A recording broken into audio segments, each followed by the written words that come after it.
Hey everybody, it's Anil here from No Trade Clause, and we just had a pretty significant trade go down in the NBA between the Houston Rockets and the Dallas Mavericks. So I wanted to take a few minutes to just take a deep dive into that trade and take a look behind the numbers of how that trade went down and what are the future implications of that trade. So in this trade, we had Houston sending out Christian Wood to the Dallas Mavericks for Boban Marjanovic, Trey Burke, Sterling Brown, Marquise Chris, and the number 26 pick. First of all, a 4-for-1 trade is very difficult to pull off during the season, mainly because the roster size restrictions, the max roster size during the season is 15 players.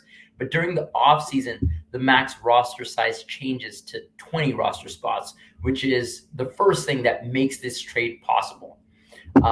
Secondly, an interesting thing to note here is that for trade purposes, Dallas is technically considered a tax team. Um, in reality, they were not a tax team this season, but for trade purposes, they are because in addition to their salaries on the books and the dead salaries, they also have about $22 million in unrenounced cap holds for JJ Redick and Nicolo Melli. So for Dallas to take on Christian Wood's $13.7 million this season, Dallas would need to send out about a little under $10.9 million if they are operating as a tax team. Now, they can renounce their cap holds. Really, they just need to renounce the cap hold for JJ Redick, which would change the position to a non-tax team. In that case, they would only need to send out $8.7 million. They haven't done that yet. So in this trade, what they're sending out is Boban at $3.5 million, Trey Burke at $3.15 million, Sterling Brown at $3 million, Marquise Chris at just under a million, and then the number 26 pick, which is worth $0. So that total is 10.6 million. Again, I mentioned Dallas needs to send out just under 10.9 million. So currently they're short. They basically have two options right now in order to get this trade through. One, as I mentioned, they can renounce JJ Redick's cap hold, which is over $16 million. That would make them a non-tax team for trade purposes, and this trade would work. The other option, which is a little interesting here, is they can wait until the NBA season switches to the 22-23 season to execute this trade. And if they did that, it actually helps Houston a little bit as well, because Houston would receive a larger trade exception from this trade. So if this trade is executed this season, Houston's trade exception would be about $3.8 million. And if the trade's executed next season, the trade exception for Houston would be about $4.3 million. So about a $500,000 difference in terms of a trade exception. So it'll be interesting to see how the teams decide to move forward on that. A couple other factors to make note of. Dallas is trading their number 26 pick. If they traded that pick before the draft, it would technically be a violation of the Stepien rule, which says that you must have at least one first-round pick in consecutive drafts. Since they've already given away their 2023 first-round pick, they don't have any first-round pick because, according to that rule, it doesn't have to be your own pick. It can just be any first-round pick, unconditional first-round pick. They can not trade that pick right now. However, the Stepien rule only looks at draft picks into the future. So the way that they can get around this is if they move that draft pick after they make the selection, then they're okay. So they can't make this trade before because it'll be a violation of the Stepien rule. If they make the draft pick for themselves and then make the trade, then they're okay.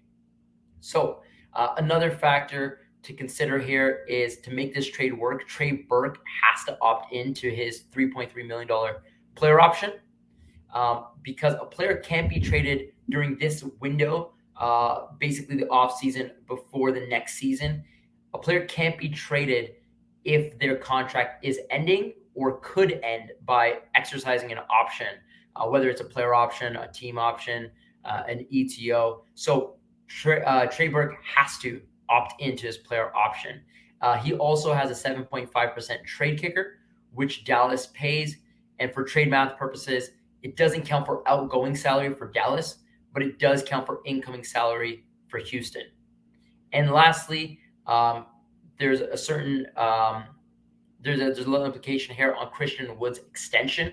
So Christian Wood is set to become extension eligible on the 2-year anniversary of when he signed his last contract. He signed his last contract on November 24th, 2020. Because that was a shifted calendar year due to COVID, the NBA reset the date. So his 2-year anniversary is technically considered to be July the 8th, 2022. So on July the 8th, he becomes extension eligible. But because of this trade, there's certain restrictions that are put in place for 6 months. So once July 8th hits, Christian Wood's max extension is only 2 years, $30.8 million. But once a 6 months after the trade date passes, so we're looking at probably late December, he'll be eligible for his full max extension, which would be 4 years, $77 million. So that would be a contract that would start at $17.2 million, go to 18.5, 19.9, and 21.3 million. Christian Wood, he's a player that maybe in free agency, he can earn a little bit more than that, depending on how he plays. But we got to keep in mind, Christian Wood was a player that went undrafted. He was playing on minimum contracts between 2015 and 2020 until finally he got a chance to prove himself in the 2019-2020 season. Then he signed a 3-year, $41 million deal with Houston. So if he has the opportunity to sign an extension for 4 years, $77 million, it might be difficult for him to pass up on that. He could also just play out the season, enter unrestricted free agency next season, and then at that point, he can either sign a 5-year contract with Dallas. The max would be just under $223 million, or he can sign a 4-year deal with a new team. The max there would be just over $165 million. Now, that's not to say he's going to get that, but that is what he would be eligible for. So that's basically the breakdown of this trade here. I think it's a great trade for both teams, really. Dallas gets a great addition to their roster in Christian Wood. You get a 6'10" center that can stretch the floor for Luka Doncic. It's a player that averaged 1.9 3-pointers made each of the last 2 seasons, and he has a career high of 8 made threes in a game. That's perfect to play alongside Luka Doncic. And Houston, in return, sure, some people think that maybe they could have got a little bit more. Just tells you where the market was for Christian Wood. But in return, they get a bunch of expiring contracts that will be easy to move if they need to. And they also are able to create a trade exception somewhere around the $4 million mark, depending on how they execute this trade and when they execute this trade. And most importantly, they get the number 26 pick in this year's draft.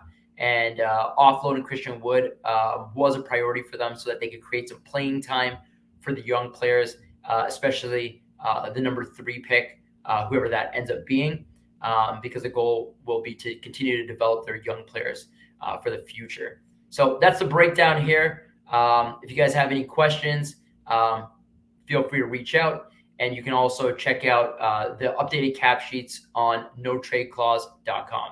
Thanks.